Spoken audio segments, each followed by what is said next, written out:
Selalu saja ada orang yang berkata bahwa keselamatan kita dapat hilang kalau kita tidak menjaganya dengan baik. Mari saya berikan beberapa fakta Alkitab yang menuliskan tentang hal ini. Yang pertama, Yohanes 10 ayat 28. Yesus sendiri yang berkata, "Aku telah memberikan kepada mereka hidup yang kekal." Lalu kalimat berikutnya, "dan mereka pasti akan selamat." Lalu fakta yang berikutnya lagi dikatakan, ayatnya dilanjutkan, "dan tidak ada satu orang pun yang dapat merebut mereka daripadaku." Jadi ini adalah jaminan keselamatan, kepastian masuk ke dalam surga yang diberikan oleh Tuhan, bukan karena kamu baik, tapi karena itu janji Tuhan. Shalom, kita sudah lihat ya pendapat dari Pak Otto Daniel tentang tema sekali selamat, apakah benar tetap selamat? Oke, kita cek yuk di Matius pasal 25. Nah, Matius pasal 25 itu berbunyi gadis-gadis yang bijaksana dan gadis-gadis yang bodoh perikopnya ya. Jadi dengan kata lain itu gadis itu virgin, itu bukan janda, itu bukan widow. Gadis itu melambangkan adalah sebagai orang yang sudah percaya Tuhan, sudah bertobat ya, dan sebagai pengantin menantikan mempelai Kristus, menunggu mempelai Kristus. Dan payahnya gadis-gadis yang bodoh itu kehabisan minyak ya, yang melambangkan dari Roh Kudus.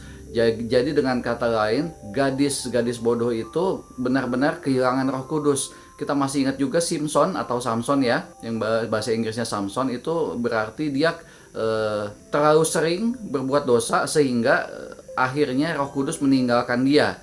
Dan pada saat Roh Kudus meninggalkan dia, akhirnya dia ketangkep basah dan matanya dicungkil oleh musuhnya ya, karena Delila. Dengan kata lain, saya percaya sekali selamat itu tetap selamat, itu tidak akan pernah terjadi. Kenapa? Karena kita cek Matius pasal 7 ayat 22 berkata, pada hari terakhir end times banyak orang yang berseru, ini bukan banyak ya, tapi mayoritas. "Tuhan, Tuhan, bukankah kami bernubuat demi namamu dan mengusir setan demi namamu dan mengadakan banyak mukjizat demi namamu juga?" Pada waktu itulah Yesus berkata terus terang kepada mereka, "Aku tidak pernah mengenal kamu, nyakah daripadaku kamu sekalian pembuat kejahatan." Pada hari terakhir berapa orang? Banyak, bukan sedikit. Banyak, kalau dalam bahasa Yunani bukan banyak, mayoritas. Mayoritas orang akan berseru kepadaku, "Tuhan, Tuhan, bukankah kami bernubuat demi namamu?" Seringkali orang menganggap rohani itu dinubuat, seringkali rohani itu dimujizat, seringkali rohani itu jemaat banyak, pendeta terkenal. Kagak.